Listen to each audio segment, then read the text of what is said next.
Assalamualaikum warahmatullahi wabarakatuh. Perkenalkan dengan saya Royhan Aulia Syakur.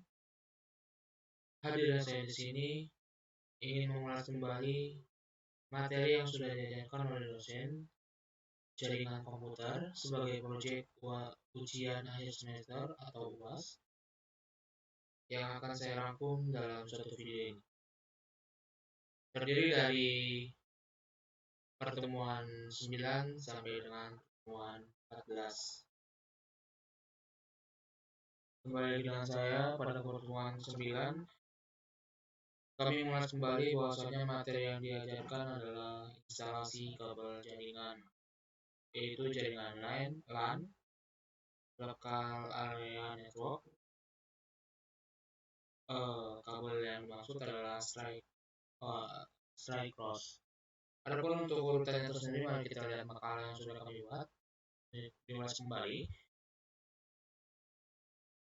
Bahwasanya alat yang dibutuhkan untuk instalasi kabel tersebut merupakan terdiri dari kabel UTP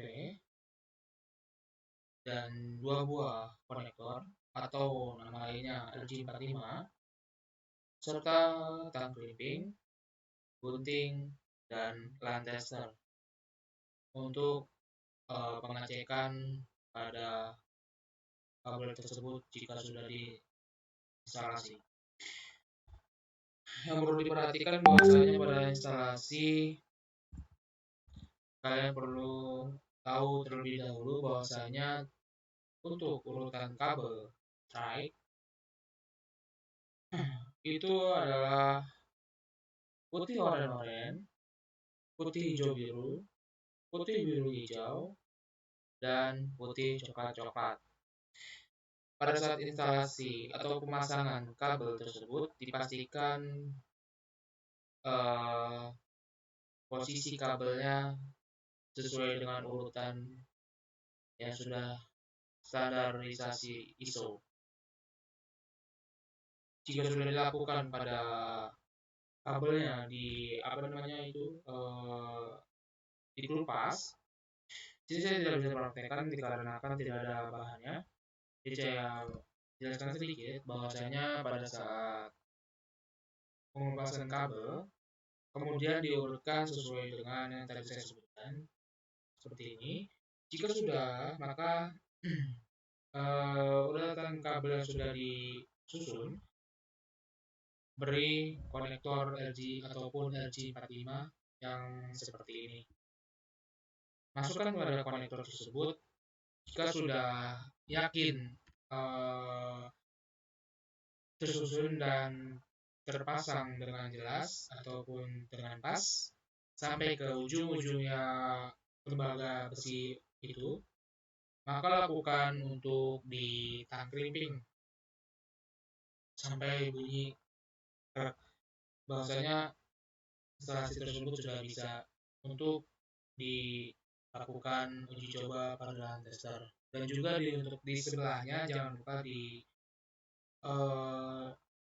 dipasang konektor RJ45-nya tersebut sesuai dengan urutannya sama karena strike. Jika sudah semua terpasang dua konektor saling terhubung, saling terpasang konektor RJ45 dan sudah di tang clipping sampai bunyi kerak, itu bahwasanya sudah bisa digunakan dan lakukan uji coba pada LAN tester. Jika sudah selesai, maka LAN tester kabel tersebut diuji di LAN tester sampai benar-benar bisa digunakan. Bagaimana untuk mengetahuinya bahwasanya lampu tersebut akan susun sesuai urutannya jika kabel benar dan maka bisa digunakan. Di sini kita bisa lihat bahwasanya di urutan LAN tester tersebut sesuai 1, 2, 3, 4, 5, 6, 8, maka urutan tersebut tersusun dengan jelas, maka kabel LAN ataupun strike tersebut bisa digunakan dan berfungsi dengan baik. Terima kasih pada pertemuan sebelumnya. Yakni Royhan Syakur. Pada pertemuan ke-10 kita akan membahas tentang simulasi membuat VPN server atau MikroTik CHR dalam VirtualBox. Baik, langsung saja kita perlihatkan hasil materi ataupun laporan yang sudah dibuat oleh saya sendiri. Pada pertemuan ke-10 ini membuat simulasi VPN server, yang dimana untuk software yang kita butuhkan yakni Windows 7 ISO untuk klien dan software Winbox untuk mengontrol MikroTik CHR dan file VDI MikroTik CHR untuk server. Kalian bisa download sendiri pada ini link yang sudah diberikan oleh dosen. Setelah lakukan instalasi Windows 7 dan setting MikroTik CHR di VirtualBox, selanjutnya kita perlihatkan sedikit dari tampilan VirtualBox, yang dimana kita sebelumnya sudah membuat terlebih dahulu. Kita perlihatkan sedikit VirtualBox ya yang sudah kita buat.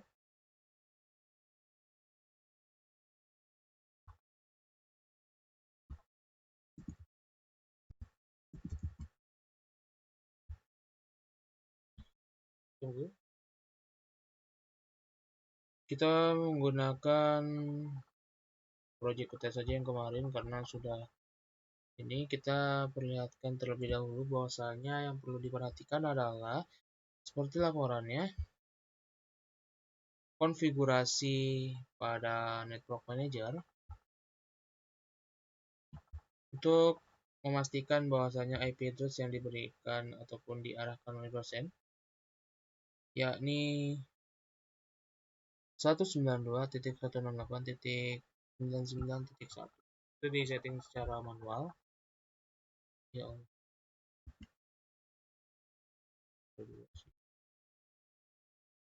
Kita lihat dulu di sini setting network.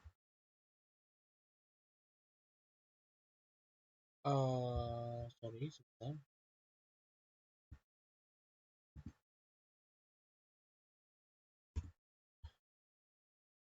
Selanjutnya kita akan lakukan setting pada Winbox. Setting MikroTiknya di Winbox dengan IP address kita isikan terlebih dahulu seperti laporan tersebut ini. Selanjutnya kita menghidupkan service DHCP server. Untuk rangkanya kita buka IP DHCP server, DHCP setup, lakukan pilih interface DHCP-nya dan masukkan IP address-nya dengan 192.168.5.254. Berikan IP network-nya dalam keadaan default, klik next. Lalu gateway-nya default aja, next. Full default name, next. DNS saya menggunakan Google, next. Lifetime default, next.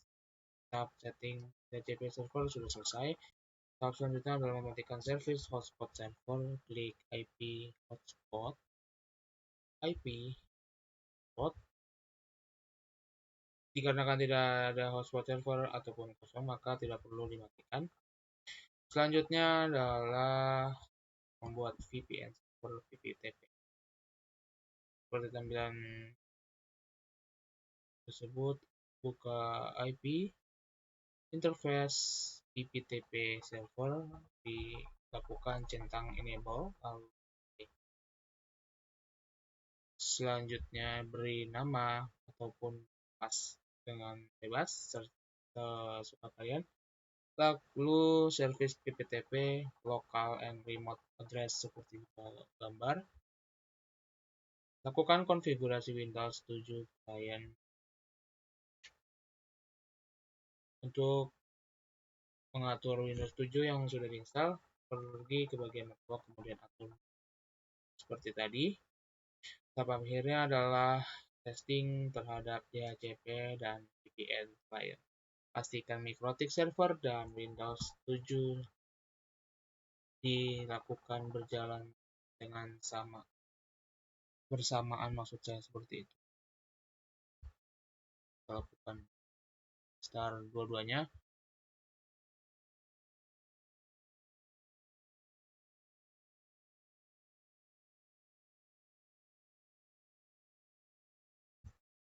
Tunggu sebentar, loading.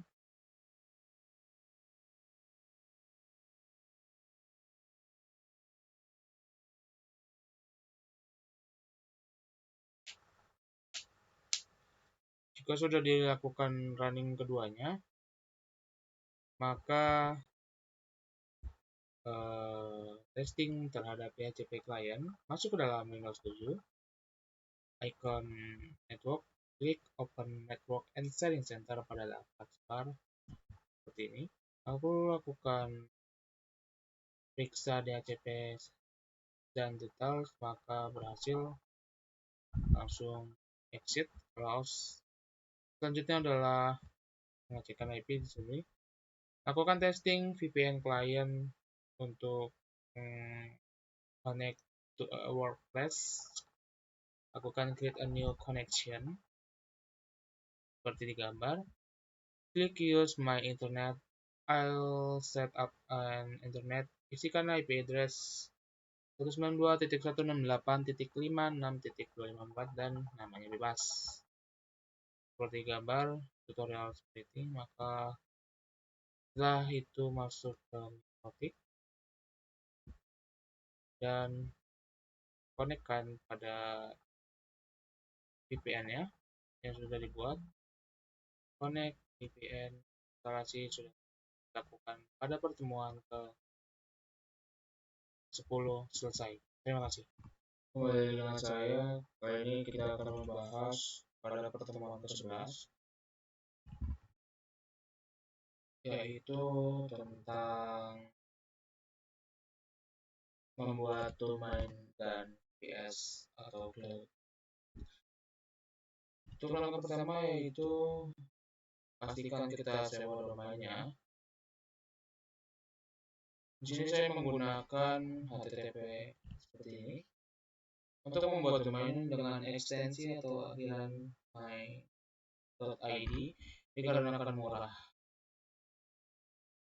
Bisa kalian perhatikan bahwasanya link untuk memeriksa ketersediaan nama domain.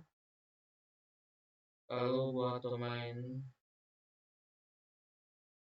setelah itu continue.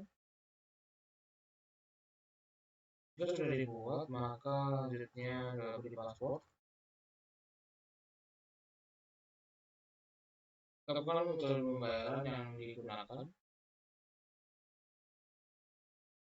Setelah melakukan sewa domain, maka lakukan pembayaran, contoh menggunakan Dana. Lakukan pembayaran, lalu akan muncul domain yang kita sewa berada di Gmail. Sewa domain sudah selesai, maka selanjutnya adalah buat akun Cloudflare. Buka terlebih dahulu web Cloudflare-nya. Buat akun jika sudah dibuat. Selanjutnya adalah untuk integrasikan domain dengan NS Cloudflare.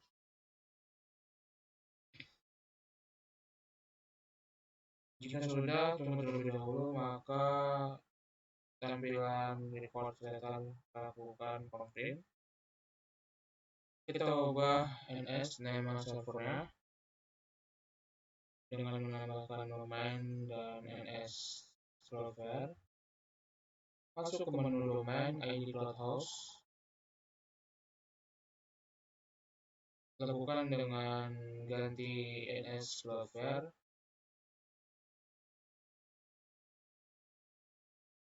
Dan cek kembali ke tab Cloudflare tadi, lalu klik down, cek name server, klik get started.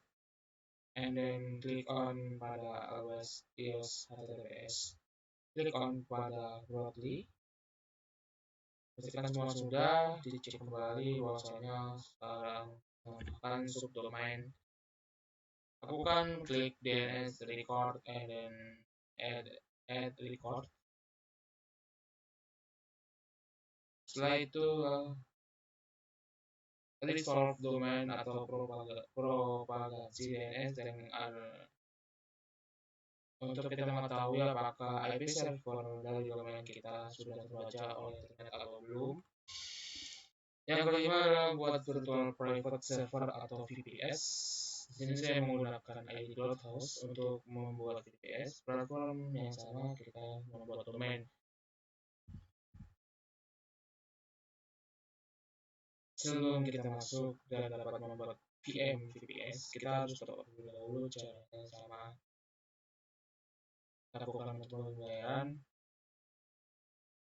Jika sudah dibuatkan, kita perhatikan di sini. Kita perlihatkan untuk ID Cloudhouse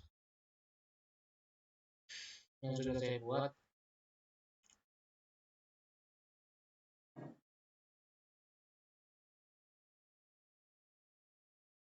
Kita tadi sudah login.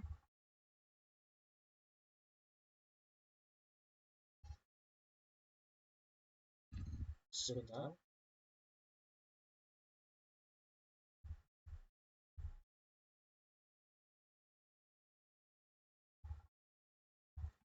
Kita refresh terlebih dahulu.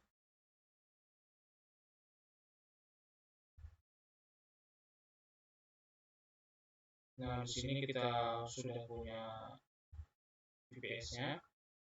Karena ini kelompok, jadi kita mengerjakan satu akun.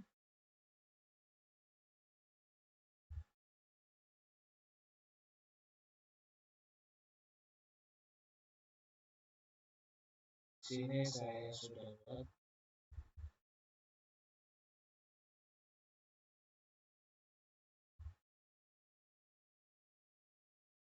Kita di sini sudah membuat pada VPS, maka selanjutnya adalah kita copy paste dulu untuk melakukan pengecekan pada remote access atau VPS remote menggunakan SSH pada aplikasi putih. Lakukan pengecekan. Setting, masukkan IP address.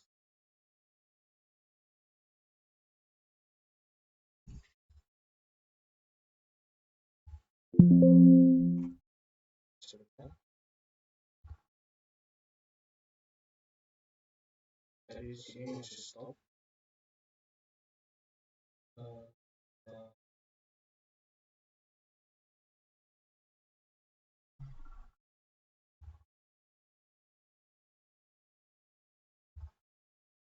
Kita mengambil sini aja contohnya.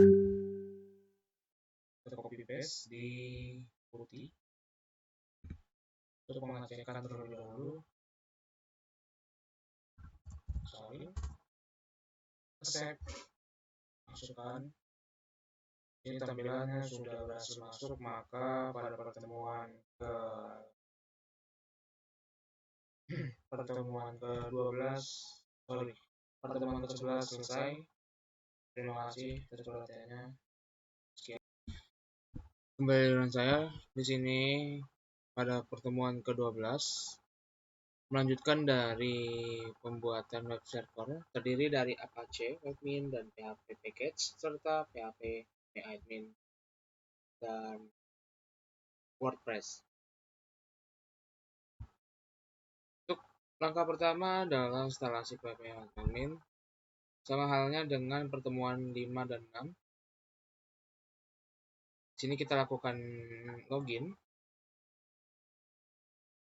Untuk pertemuan 12 hampir sama dengan mengulang kembali di pertemuan 5 dan 6. Hanya saja ada tambahan sedikit untuk masuk ke Moodle pada pertemuan 13. Sekian dari pertemuan 12. Terima kasih. Kembali lagi dengan saya untuk pertemuan ke-13. Kali ini membahas tentang pembuatan model. Yang dimana untuk pertemuan ke-12 tadi kita sudah membuat beberapa poin, yakni dari WordPress, PHP, MyAdmin, dan lain-lainnya, kawan-kawannya itu. Selanjutnya adalah pembuatan model. Kita perlu perhatikan bahwasanya dalam model yang perlu disetting adalah pointing domain dan tambahkan a record, serta cek status propagansi domain, dan download Moodle dan ekstrak Moodle, serta pembuatan virtual host menggunakan webmin. Untuk langkah selanjutnya adalah pertama poin penting, yakni pointing domain dan tambahkan record. Bisa kalian lihat bahwasanya kita sudah membuatkan beberapa laporan. Sini hasil laporan yang sudah dibuat oleh saya sendiri. Isikan tipe A pada IP address versi 4, lalu ke subdomain, lalu masuk ke IP VPS, pilih proxy off, serta pilih TTL auto, lalu save. Untuk selanjutnya, pengecekan status propagansi pada domain. Masukkan domain yang sudah kita buat ke dalam pencarian, lalu klik search. Sini kita bisa menggunakan DNS checker. Selanjutnya adalah download Moodle dan ekstrak Moodle. Untuk aktivasi pada Moodle itu sendiri, kita masukkan kode perintah menggunakan putih. Sini ada kode perintah cd/var/www.html. Kita bisa untuk download file installer Moodle menggunakan wget. Sini ada aktivasi ataupun instalasi pada Moodle. Untuk keempat adalah create model data. Buat folder terlebih dahulu pada model data di dalam folder var dengan kode perintah sudo mkdir/var/model data. Untuk unzip file installer Moodle, kode perintahnya ini sudo unzip download. Kita bisa lihat tampilannya di sini. Jika sudah, maka masuk ke pembuatan virtual host menggunakan webmin. Kita pastikan bahwasanya masuk menggunakan IP address yang terdapat pada VPS yang sudah dibuat di pertemuan 11 kalau nggak salah. Setelah itu masukkan IP address-nya. Selanjutnya kita setting terlebih dahulu pada tampilan webmin ya. Setelah disetting, maka pembuatan database untuk model di MariaDB. Masuk ke ataupun login ke PHP MyAdmin. Pilih jika sudah login, menggunakan root dan password yang sudah kita ubah di pertemuan 10 kurang lebih seperti itu. Masuk ke bagian tampilan awal ya, untuk membuat database baru. Selanjutnya adalah klik privilege dan buat akun baru. Setelah masukin semua username, password, dan lain-lain, selanjutnya adalah buat kirim.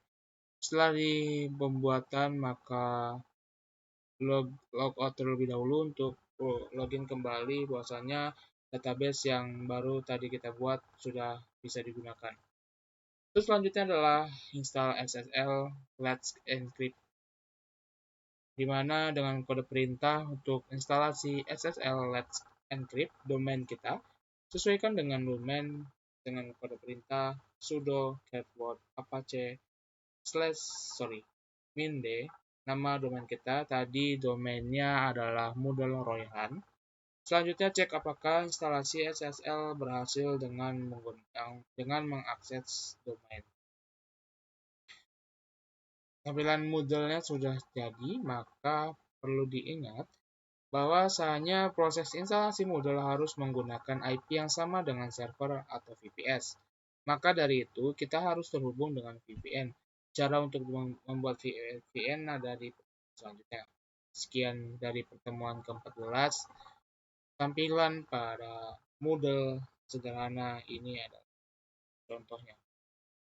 Hasil laporan ke-14, sekian dari saya, Royhan pamit undur diri. Wassalamualaikum warahmatullahi wabarakatuh.